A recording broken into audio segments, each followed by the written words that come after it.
Hello and welcome to another episode of Relationship Alive. This is your host, Neil Satin. Now look, it's easy to talk about being courageous as if, of course, that's what you're supposed to do in life and in your relationships. You feel vulnerable, you feel scared, well, just be courageous and take courageous action. But what does it really mean to take courageous action? What does that look like in practice? Not just this vague idea about feeling your fear and doing the thing anyway, but what does it take to actually be courageous? That's what we're going to talk about in today's episode, the reality of how to take courageous action. But first, just a reminder that Relationship Alive is an offering from me to you so that you can have the best relationships possible. And that wouldn't be possible without your support. So if you are finding the show to be helpful, please consider a donation. Every little bit counts, and you can choose whatever feels right to you. To donate to the podcast, all you have to do is visit neilsatin.com/support. And this week, I just want to thank a few people who have generously contributed to the podcast. Those people are Rhoda, Cynthia, Berit, Molly, Julie, Laura, Neil. Oh, hey, thanks, Neil.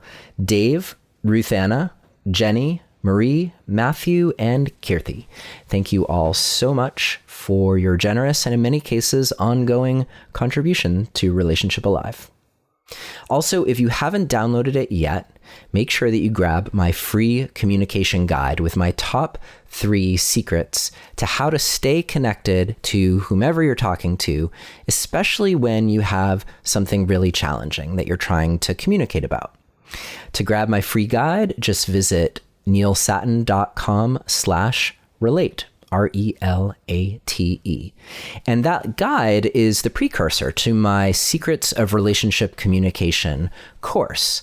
The course is delivered in bite-sized chunks of around 10 minutes, and there's over 3 hours of material, and it's designed to help you get better at all the places where you yourself can improve the communication in your relationship. So it doesn't require the other person to do anything, though as you change what you do and how you show up, it will inevitably change your experience of communication in your relationship. You'll be able to stay more connected, more intimate, and be more understood, as well as to understand more where your partner is coming from. And I don't know if you've experienced anything like I have, you know that sometimes that can be really challenging to understand.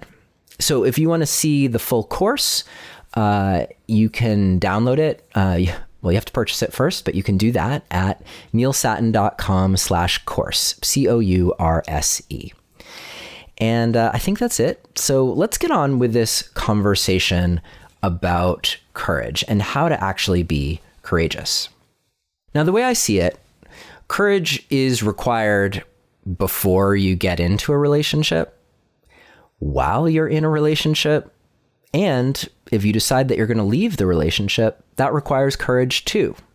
Courage is required all the way through. When you are, let's say, meeting people, going out on dates, it may require courage for you to ask someone out. It may require courage for you to follow up with a person. It might require courage for you to ask for what you want. There was recently a conversation happening in the Relationship Alive Facebook community where someone was talking about how it's challenging to them. They've been going out with people who are spending all their time talking about themselves instead of asking any questions. So how do you show up in a situation like that? You might need to get courageous and be vulnerable or put the other person on the spot in order to ask for what you need. Or conversely, it might take courage for you, even though someone else seems really into you, if you're not really into them, to put an end to your dating before it gets too serious, before it gets even more challenging, to extricate yourself from a difficult and not entirely fulfilling situation. Now, when you're in a relationship, there are all kinds of places where courage is required. It might be required to set a boundary with another person, or again, to ask for what you want if you're not getting it, or to initiate a hard conversation, like, for instance, a conversation about something that you really want that you're not getting, just as an example. And then so often those challenging conversations might go a little bit off the rails or might not go exactly how you would want them to go. And it takes courage to follow up on those conversations rather than just letting things go and fostering resentment. It requires courage often to make a choice when the right decision isn't quite clear to you. It requires courage when you need to be honest with a person, even though it might hurt their feelings.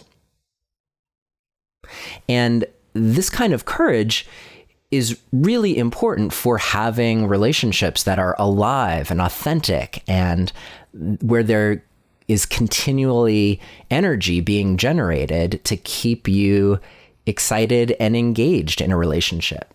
It turns out that if you're not able to show up in those ways, to be vulnerable, to take risks, then your relationship ends up being a big story of avoiding those things. And if you avoid the things that have lots of energy or juice to them in one area, then it's likely that you're going to end up avoiding the energy and the juice in the areas that are more exciting, like your romance and your desire and your sex and your adventure and those kinds of things. The thing is, though, it's easy to talk about being courageous. Yes, you have to be courageous. You have to feel your fear. You have to just move forward. But the reality is that that's super challenging. If it weren't challenging, it would be easy to do. We'd be doing it all the time, and I wouldn't be having this conversation with you. But there's more to it than simply being courageous. There are things that you can expect to happen within you and in a situation that requires your courage. And that's what we're going to talk about today, because I want you to be able to prepare for an act of courage. And I want you to have an understanding of what's going to happen. I want to set you up for the best possible outcome. And in the end, I want you to be able to take that experience and build on it. So that's what we're going to focus on, all those things, in today's episode. So why does anything require courage? What's that all about anyway? If something at its core doesn't make you, on some level, afraid, then it doesn't require courage. The only reason something's going to require courage on your part is if you need to take some sort of risk. And by definition, some sort of risk contains something within it that you're not so sure about, that gives your system a little bit of pause. It's cause for alarm. And we all respond to fear in different ways. Sometimes we respond to fear by being exhilarated. I'm thinking about what it can feel like when you are feeling afraid that someone might reject you, and you introduce yourself and ask them out, and they say yes. Like, the response to that overwhelming fear and being in that moment could be like total elation. That's one possibility. Or on the flip side, you could have an experience that's terrifying. That's another possibility. So either way, you're dealing with the way that your body handles extreme cases of emotion. And generally, many of us are trained that when things start to feel a little bit extreme, it can be edgy. That's why a lot of people even avoid really good feelings, because any kind of surplus of emotion and sensation in their bodies can feel like a threat, can be discombobulating. So I came up with a little acronym for you to help you understand whatever fear you're experiencing at the core of whatever this situation is, whatever it is that's requiring your courage. And that's really the first step in how you prepare for a courageous act. It's to understand the fear that you're feeling, the thing that's holding you back or making you hesitate. So the acronym that I came up with is ANSWER, and answer is one of those funny words in the English language, right? ANSWER. But each one of those letters stands for something that I think is important to the core experience of how you relate to something that you're feeling fear around. So the A in ANSWER stands for acknowledge. All you're doing is you're acknowledging that you feel afraid and that you have this feeling. And this is a way of helping validate yourself, which is going to be really important when it comes time to actually acting courageously. You have to be able to trust yourself. And so the problem that a lot of people experience when they deny that they're feeling afraid is that that can work for a time, but it creates this split within them where they actually don't learn how to trust what's happening within them. Now, some people do learn how to live with a certain degree of fear and to take certain risks without having to be courageous over and over again. They develop a new baseline, and that could be something that you work on in your relationship. For instance, if you're someone who is nervous about vulnerable conversation about your feelings, then at first, every single conversation like that might end up feeling really scary to you. But this is an area where you can actually learn to feel whatever feelings you have around taking the risk of being vulnerable, but you do it enough and it will require less and less courage on your part. You'll be like, oh yeah, I recognize that feeling. That's the feeling of how I start to get a little nervous when I need to talk about whatever it is. And that will be familiar to you.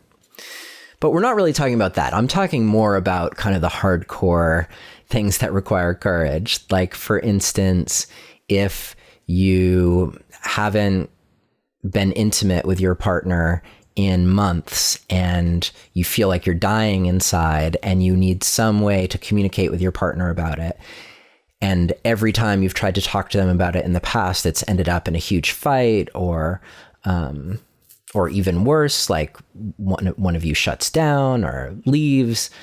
So in a situation like that, it wouldn't surprise me if you felt a lot of fear about having it, and it's going to require courage to have that conversation.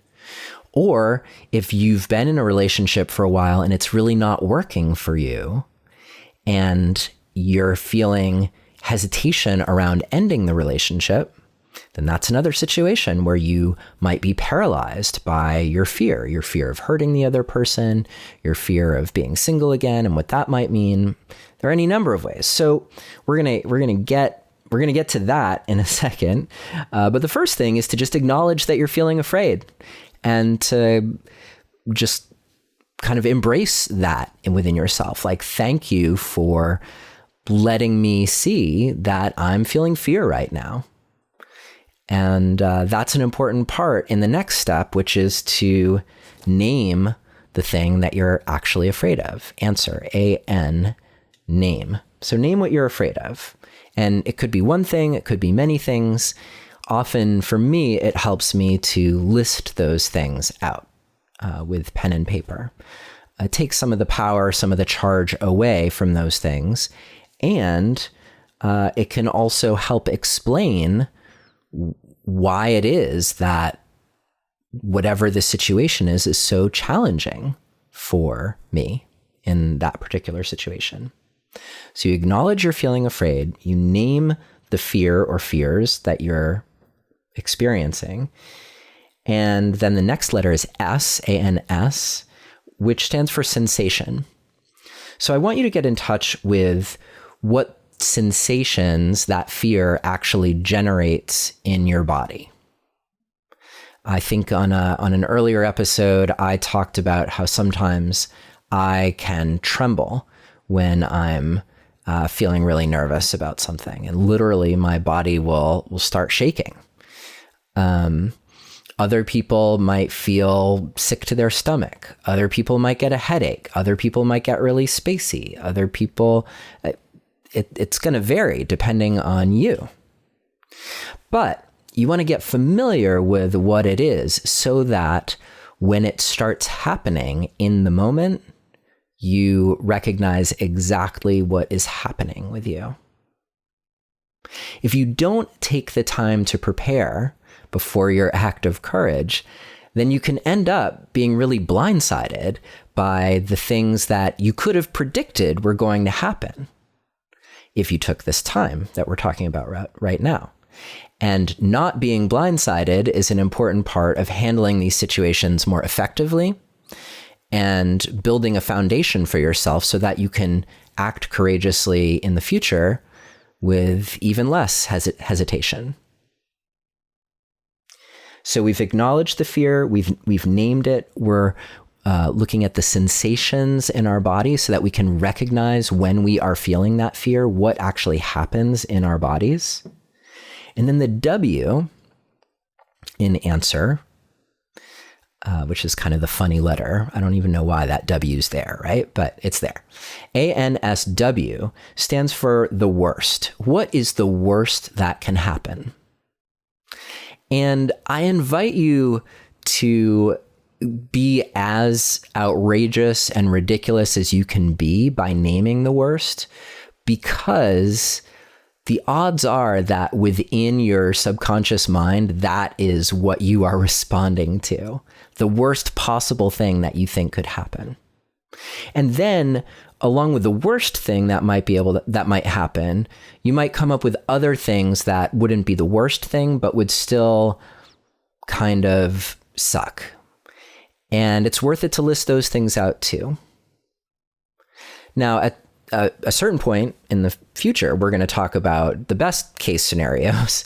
But I think in honor of our fears, we're not afraid of the best thing happening generally. We're afraid of the worst things happening. So spell them out. What is the worst possible thing that could happen? And really take that in and see what's true about that, what's ridiculous about that. It's all about filling it out in more detail for yourself so that these things aren't happening below the surface. They're happening right there in front of you. Now, the next letter in answer is E, which stands for your expected outcome. So what are you expecting will actually happen when you do whatever this courageous thing is? And by the way, I want to point out that sometimes the courageous thing to do is not to do anything. So I just want to put that out there, that being courageous doesn't always mean you're doing something. Sometimes the courageous act is to hold your tongue when you could say something that you know is actually not going to be helpful in a situation. It could be an act of courage to swallow your pride and your ego, to just remain silent in a moment like that. So you've outlined what the worst things are that could happen. What do you expect is going to happen? This is sort of like your realistically, what do you think is going to happen if you do this thing or have this conversation? And that way you know roughly what the target zone looks like. You know what is likely. The worst possible thing is unlikely, but it's not impossible, and that's why it's important to spell it out. You're giving yourself a little bit of reassurance by observing what is most likely to happen, your expected outcome. So you have ANSWE, and lastly, the R in answer is to respect your body's wisdom. There is a good reason for you to feel the way you're feeling. And hopefully you saw on some level that the fears that have been holding you back in whatever the situation is, some of them might be ridiculous, but some of them might be grounded in something that genuinely is scary for you. I mean, wouldn't it be great if you spelled it all out and you're like, oh, that's not too bad, and then you were just able to act? That would be awesome. And if that is what's happening for you, great. That's perfect. However, at that point, it doesn't really require courage, right? Because you're not feeling afraid anymore. And I want to stick with the things that actually they cause you fear, and you are going to have to do them anyway, despite the fear that it's causing you. And somehow you need to learn how to show up when you're feeling fear in the most effective way possible. So that's what this whole process is all about. So the answer process that we just outlined: acknowledge, name, find the sensations in your body, what's the worst that can happen, what's your expected most likely outcome, and respecting the wisdom of your body is all about learning to trust yourself and learning to get really clear on what it is that you're feeling and that's holding you back. But you are not going to let this fear run you. That's what the act of courage is all about. This is all about getting that essential information so that you know what to do next. Now, from this place, you could just decide that you're going to just do it. You're just going to do the thing or say the thing, whatever it is. And sometimes that's all you needed was a little bit of preparation. But I'm going to give you some even more thorough ways to prepare for a courageous act so that you can be that much more, I don't know if at ease is the right way to put it, but that much more confident of your ability to take courageous action and have it go the way that you want it to go. I'm just going to take a quick break to talk about our newest sponsor, Green Chef. Green Chef not only has amazing food, but they are also offering you a great special, like over $100 off, plus free shipping so that you can give them a try. Green Chef is America's #1 meal kit for eating well. Their expert chefs curate every recipe so you can enjoy restaurant quality dishes in the comfort of your own home, whether you're keto, paleo, vegan, vegetarian, gluten-free, pescatarian, or even if you just want to eat more balanced meals. And one of the most important things for me and my family is that they are USDA certified organic. So you can enjoy hand-picked organic veggies and premium proteins without having to worry about where they came from. Right after moving into our new place, we got our first Green Chef delivery. And the meals were not only super tasty, but they also helped introduce me to some new ingredients and new ways of cooking that I hadn't tried before. It was really helpful to have such delicious, unique meals sent to my door and ready for me to whip up in the kitchen. And, as I mentioned, they have a special offer for you as a Relationship Alive listener. Go to greenchef.com/alive125 and use the code alive125 to get $125 off, including free shipping. Thanks, Green Chef, for helping support thriving, healthy, sustainable relationships. Now that we've landed in our new place, I've been really excited to kick back and check out some of the latest shows streaming from across the pond on Acorn TV, our next sponsor, who also have a special deal for you. Acorn TV is the largest commercial-free British streaming service, featuring compelling stories, exclusive premieres, and originals you won't find anywhere else. Literally hundreds of exclusive shows from around the world, including award-winning mysteries, dramas, and comedies, with a quirky, unique sensibility all their own. I've laughed along with the Detectorists, I've enjoyed the mystery and suspense of Jack Irish, and this month I'm enjoying checking out Under the Vines, a series that's exclusive to Acorn TV about the misadventures of an unlikely pair running a vineyard in New Zealand. It's been so fun to stay entertained while the winter weather has started to make everything super chilly outside here in Maine. And you can get access to all of this new, different content for just a fraction of the cost compared to most streaming services at just $5.99 a month. And as a Relationship Alive listener, they have a special offer for you. You can try Acorn TV free for 30 days by going to acorn.tv and using my promo code ALIVE. But you have to enter the code in all lowercase letters for it to work. It's case sensitive. That's acorn, acorn.tv,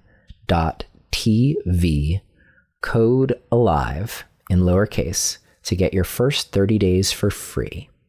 And thank you, Acorn TV, for keeping us entertained here on Relationship Alive. Okay.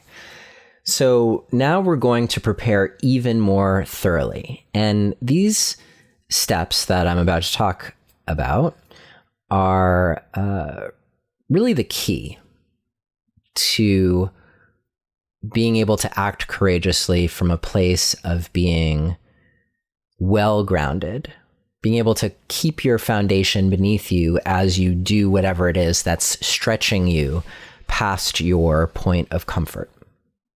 And I was going to try to come up with a snappy little acronym for these things too, but I got impatient and decided that I wasn't going to do that. So I apologize that I don't have an acronym for these things.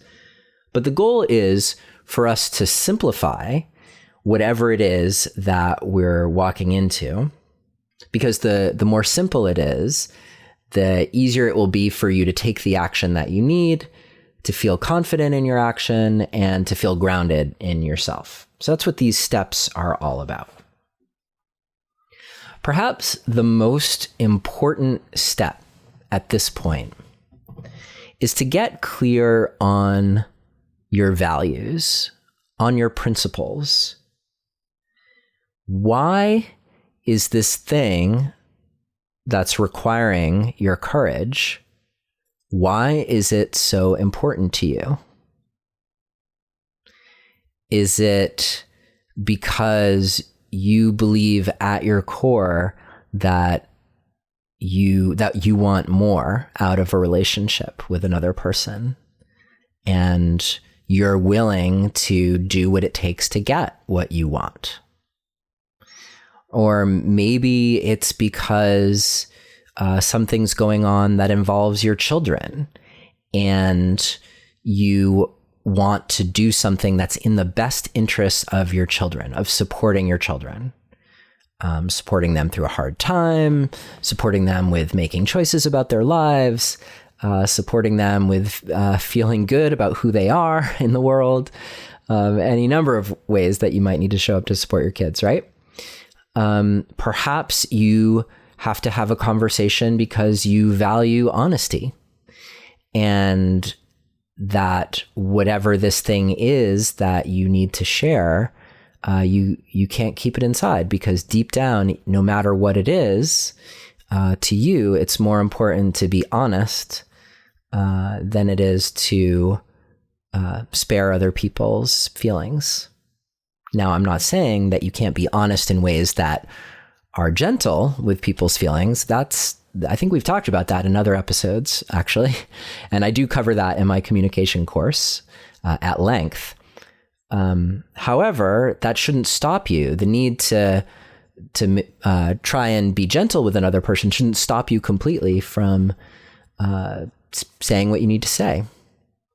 So whether it's taking a stand for how you want to be treated, which is maybe more of a boundary conversation, or taking a stand for what you want, or taking a stand for your kids or for someone else in your life, or even taking a stand for your partner, you want to get really clear on what the most important thing is to you.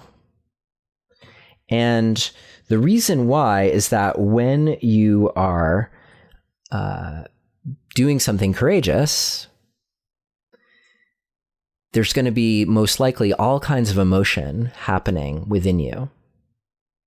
And so it will be helpful for you to know what the thing is that anchors you in why you're doing this thing or having this conversation or whatever it is in the first place. It's something for you to go back to when you start to feel confused, when a conversation goes off on a tangent. It's there to tether you to why at your core this thing is so important to you, why it requires your courage.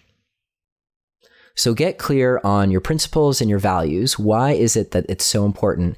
And I recommend that you land on something that's inarguable. We've talked in the show before about inarguable truths. It's the kind of thing where, like, I can tell you, I'm not very happy right now.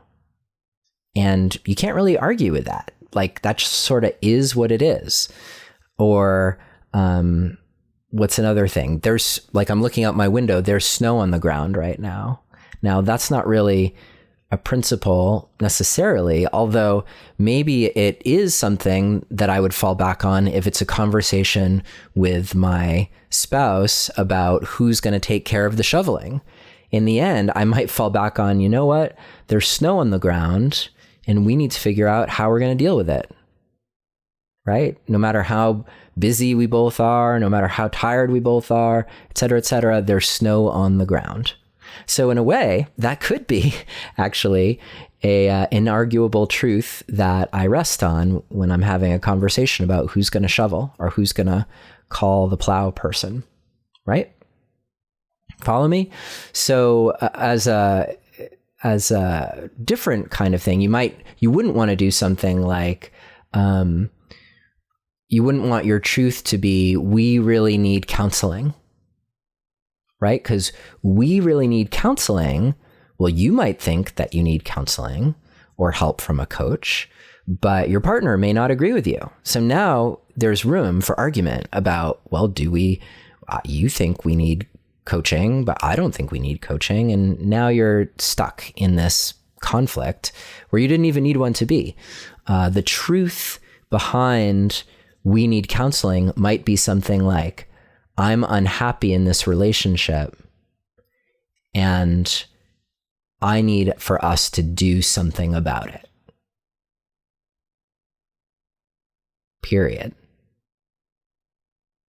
And contained in that might be well, if we don't do something about it, what's that going to mean, right? So that's where these conversations can be really challenging for everyone. Because something like, I'm not happy, I want help, can sound to the other person like a threat. Because if they're not willing to get the help, or if the help doesn't work, then what? Then you're leaving? Now everyone's afraid, right? So it's clear why these conversations can be so challenging for people, and why it's important for you to be able to rest on something like, I'm not happy, and it's important to me that we do something about it. Where you go from there, that might require another courageous act, right? The courageous act of deciding you're going to commit money to hiring a coach. Or if your partner is unwilling, then it might require the courageous act of saying, hey, this is no longer what I want. This isn't important to me. Or if your partner is unwilling, it might require the courageous act of saying, hey, I've told you over and over again that I'm unhappy and how much it was important to me for us to get help, and we haven't gotten help, and so I need to leave. And I'm sorry. I want to do it in the kindest way possible, et cetera, but I'm out of here. That's also an act of courage. So whatever it is, you want to rest on things that are inarguable and that you can keep coming back to. Now, a second thing that might help prepare you and propel you forward into courageous action is to get really clear on what the cost to you is of not doing or saying whatever the thing is. Dive deep into that question. What is the cost to you? What is the cost to others? What is the cost to your family What is the cost to your dreams, to your future, to your bank account, to whatever it is, to your enthusiasm for life? What is the cost of not acting? If the cost isn't high enough, you might not take that action. That might be part of what's holding you back, is you might feel like, oh, well, in the end, if I don't do anything, it's not so bad. So I'm just going to not do anything. I can live with it. That's another important reason to figure out what the cost is, because maybe you'll find out that it's not that big a deal. You just want to keep things the way they are.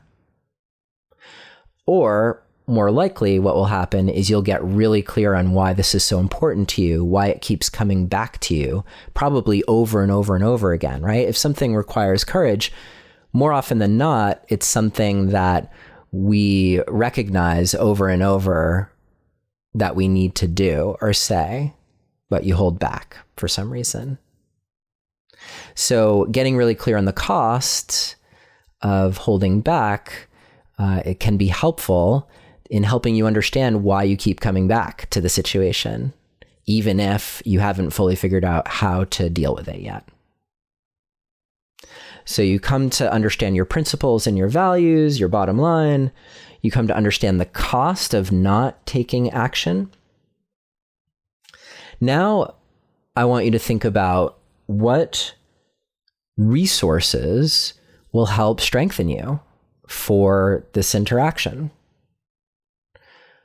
Are there things that you need to learn how to do before you can do whatever this thing is? Are there skills that you need? Is there a book that could help you? Is there a course that could help you? Those are the kinds of things that we're talking about. How can you resource yourself? Do you need a certain amount of money in your bank account before you'll feel comfortable being courageous? Get really clear on what it is that you need to help you feel resourced. And the more resourced you feel, the easier it's going to be to ultimately take this action. Even if taking the action or saying the thing still makes you feel afraid, feeling well-resourced, feeling like you've prepared, that's going to go a long way to helping you do it anyway. Okay? So what are the things that will help you? And I like to spend time here in particular thinking about how I act when I'm starting to get dysregulated. So this goes back to when you were recognizing the sensations and signs of fear in your body, what happens in your body. Those are all things that are indications that you are going limbic. You're leaving the prefrontal cortex of your brain, the part of you that's able to think creatively and cooperatively and show up with solutions and kindness and compassion. That's all in your prefrontal cortex. But when you start feeling afraid, you go into fight, flight, freeze, right? Which are all dysregulated states. So I think it's worth giving special consideration to what are the techniques for getting regulated when you feel triggered, so that, one, as you anticipate whatever this courageous action is, you can feel that fear and help bring your system back into a state of regulation. And so that when you are in the middle of this courageous act, you have those resources to fall back on. What you know will help you calm down. And it may be that when you're doing the thing, that all your techniques of regulation still don't help you because it's hard in the moment. But those things will be there for you afterwards to help you come back from whatever chaotic state of dysregulation you're in. So they're still there for you, and they're still important, even if they fail you in the moment. Okay? So we've done lots of episodes about this, but these are things like slowing your breathing down, getting oriented in the room, looking around at just the physical reality that you're in, to remind yourself that you're here in the present moment. It could be touching your hands to various parts of your body and just naming those body parts and telling yourself that you are safe in a particular moment. Those are just a few examples. So what works well for you to help you find your state of equilibrium when you get knocked off kilter? That's what this step in the preparation is all about. And the final step in getting prepared is to think about who can support you. So these could be your friends, your family, a coach or a therapist, anyone who might be there for you as extra support, either as you get prepared to do the courageous thing, or maybe someone who's there with you when you're doing the courageous thing and saying the courageous thing, or someone who you can go to afterwards who can help you get clear on what happened, who can help you feel reassured about whatever happened, whatever the results were of your courageous action. So they're there for reassurance, they're there for decompression after the fact. Sometimes a hand on your shoulder or a hug can do wonders. They're also often there for accountability. Maybe you need someone there who's encouraging you to do the courageous thing, and it can be helpful to have them there reminding you, like, yes, you feel afraid. Yes, this is hard. And yes, you can do this. Now go do it. So these are some important ways that having another person there can be important for you when you are going to act courageously. And it's good to have as many people as you feel comfortable drawing upon. That way you don't have to deal with feeling perhaps guilty because you're being incredibly burdensome to this one particular friend or whatever. Though that's worth a courageous conversation in and of itself, right? But yeah, make a list of who the people are that you might be able to call upon, and then talk to them and say, hey, I'm going through this thing. Would you be willing to be there for me as a support as I go through it? And what are some ways that you would feel comfortable supporting me as I go through this thing? So you get them involved, get them engaged, and also get them to be thinking about what their special superpowers are when it comes to showing up for you, so that you know exactly how to lean on them in ways that they'll feel good about and where they will really be able to help you. Now, the last thing before you actually do the courageous thing is to make a plan for how it could go at its best. What is the best possible outcome that could happen from you acting courageously? And what would that look like? What would it require from you in order to get there? When we were getting clear on our fear, we looked at what the worst possible thing that could happen, and we looked at what the expected outcome was. But this is a chance for you to think about what you really want to happen and what would be required from you in order for that to happen. And this will also help you prepare in advance for things that might go wrong and how you might respond to them in order to get as close as possible to the best possible outcome. Now, I'm not saying that you will necessarily experience the best possible outcome, but having a clear idea of what the best possible outcome could be will help you recognize when things are going really off track and help you ground yourself so that you can stay as closely aligned as possible with the best possible outcome instead of feeling things veer off towards the worst possible outcome. Does that make sense? Now, you want to spend some time there, but not too much time, because now that you've gotten prepared, you're getting really close to taking action. And at a certain point, it's going to be easier to actually take action than to keep waiting. You will feel perhaps more and more anxiety at that point the longer that you wait, because you're ready. You're ready to do this thing. So in the final part of today's episode, I want to talk about now what's going to happen when you actually take action and what to do after you've taken action, so that, again, you improve your chances of this having the best possible outcome, and for subsequent courageous acts to also lead to the best possible course of action. However, before we do, I just want to take one more quick break to talk about this week's sponsors. And we just need to take one more quick break so I can tell you about today's sponsor. Their name is BetterHelp, and I'm excited that they're continuing their support of Relationship Alive. BetterHelp will assess your needs and match you with your own licensed professional therapist. You can chat with them via text at any time, and you can schedule weekly video or phone sessions, all without having to go anywhere.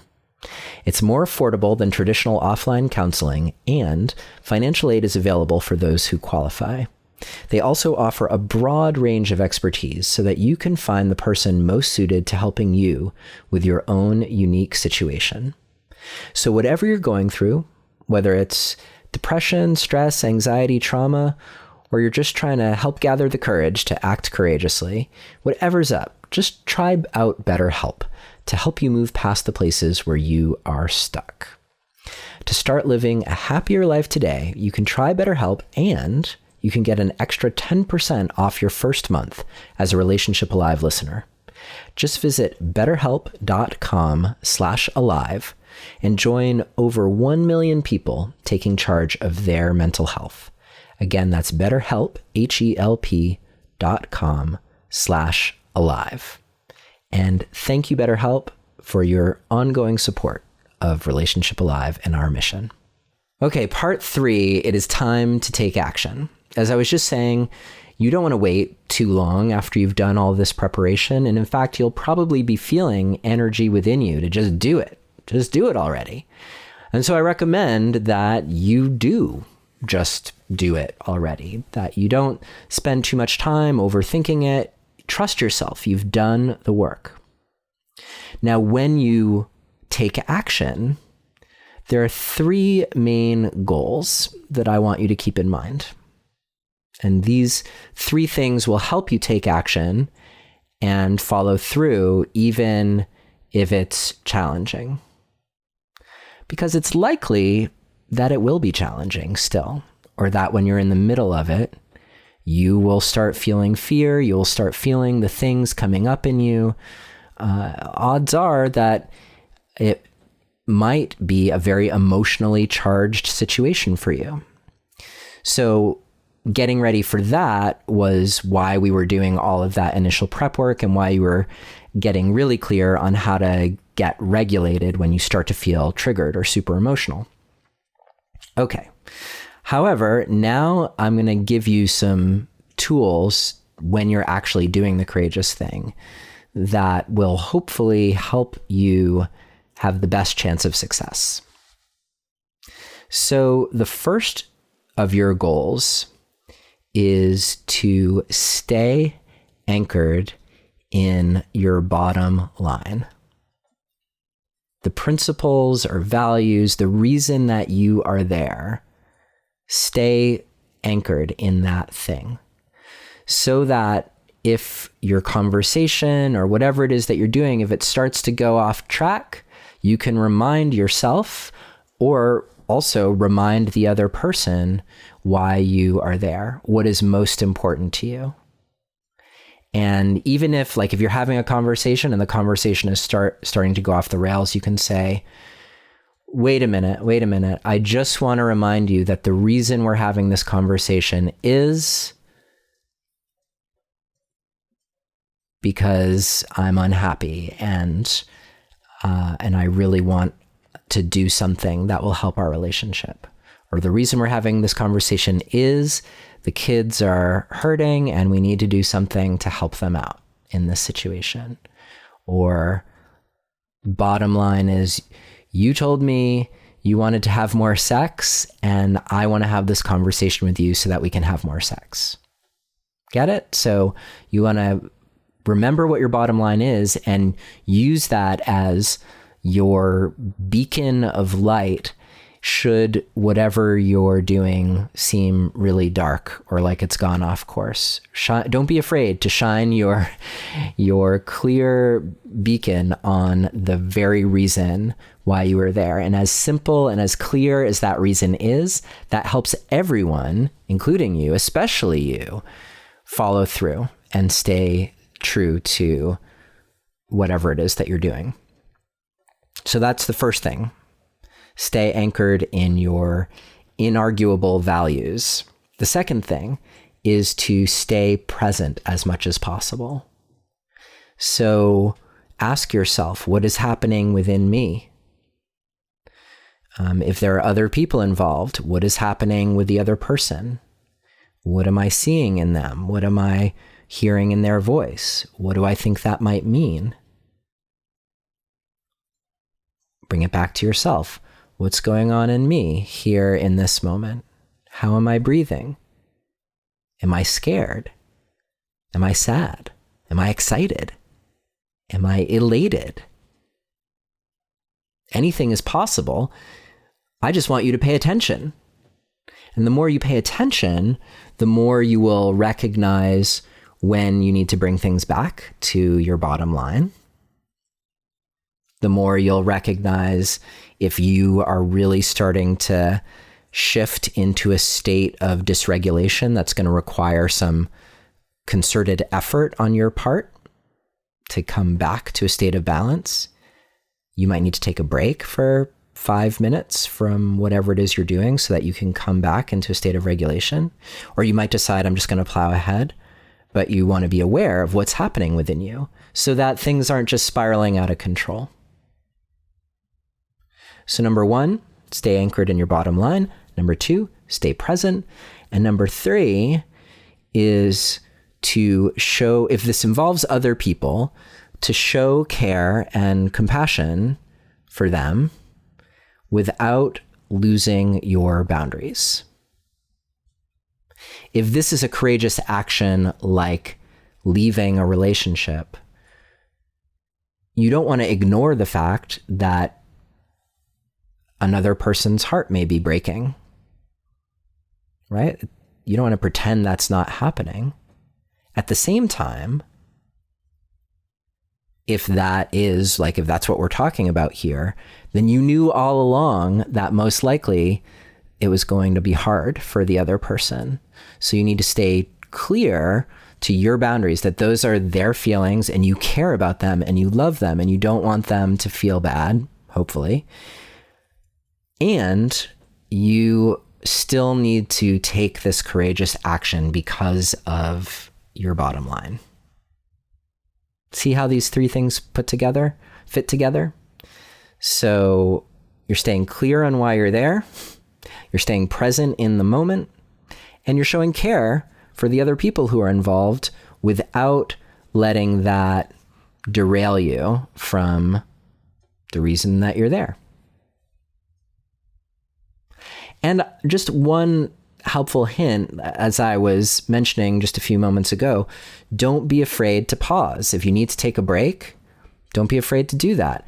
If you're having a conversation with another person, don't be afraid for there to be silence, to just let the other person kind of sit in the thing that you've brought to them.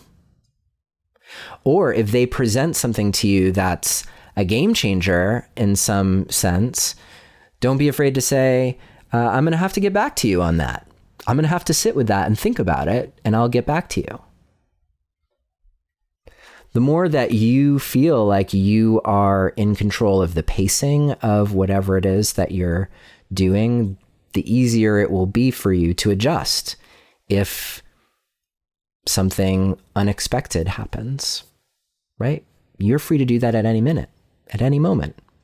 Say, okay, time out or pause. One exception might be like something like if you're gonna skydive, like once you've jumped out of that plane, you're out of the plane. Like you don't want to take a break at that point. At that point, you want to rely on your preparation and your training and make sure you pull the ripcord. Okay. But most other things allow for you to recognize, okay, I think I need to step back and reassess. Let's come back to this. Okay. Now at that point, I have to say that I don't know what's going to happen. Only you know, only you will experience what happens. But I can say that overall, my experience has been that taking the risks, acting courageously, saying things courageously, even when it's hard, ultimately has resulted in things getting better, in things improving, or in the direction that I'm headed being more clear. Because the courageous action may not fix something necessarily, but it will probably bring some clarity to you around all the other factors that were involved. Because so much of the fear that can hold us back from taking action or saying the things that need to be said, so much of that fear is us imagining things, is us being stuck in those unnamed fears, is us being worried about the worst possible thing happening. Odds are that's not what's going to happen. And in the end, you'll have way more information, plus you'll have some momentum carrying you in a new direction. So there's not a lot more to say here, and I'm keeping it simple on purpose. Stay present, focus on your bottom line, and show care for other people. That's how you navigate a courageous moment. Now, after you're done, you want to take some time to assess what happened. How did it go? Were you able to stay focused on what was most important to you during the whole thing, or did you get derailed? What did you notice about what happened to you physically?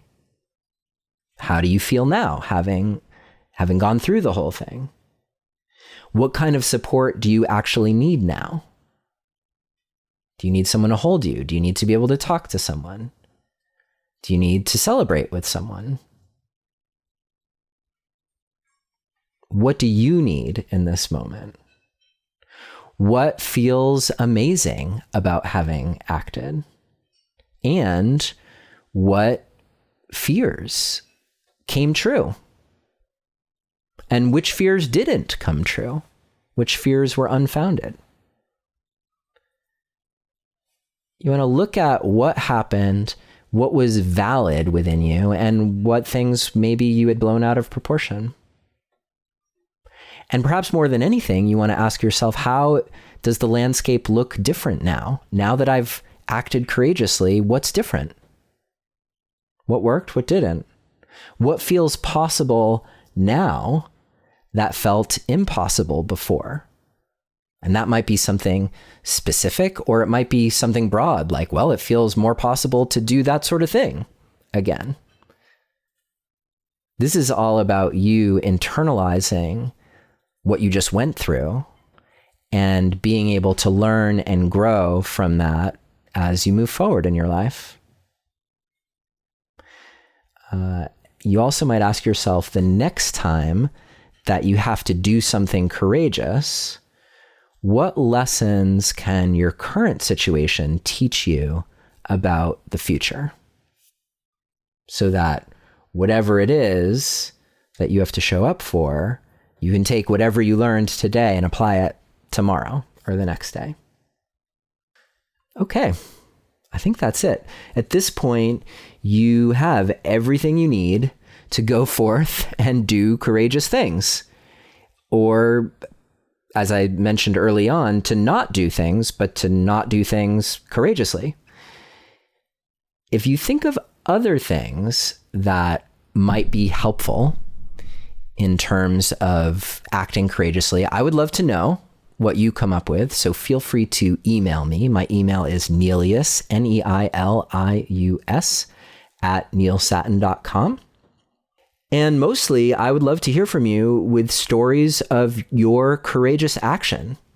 So please send me an email. Let me know, were you able to put these steps into practice? And what did you do? What did you do that was, or what did you say that took courage? And how did it go? I want to know. As I look back over the past few years, actually over the past decade, and maybe even over the course of my life, I can see that there are times that I've had to make really courageous choices that have gone well. I have seen other times that I wasn't quite prepared and that didn't go so well. And overall, what I recognize is that for me, anyway, the quality of my life has really improved by my willingness to listen to my internal compass about what's required in a given moment, to recognize when I'm feeling afraid of doing things or saying things that I know I have to do or say, and finding ways to do them and finding ways to get better at it. And that is what I wanted to share with you and to leave you with here at the end of 2021. I will see you next year in 2022, and I hope that this episode finds you, helps strengthen you with whatever courageous action lies ahead. In the meantime, take care, be well, and I will be with you soon.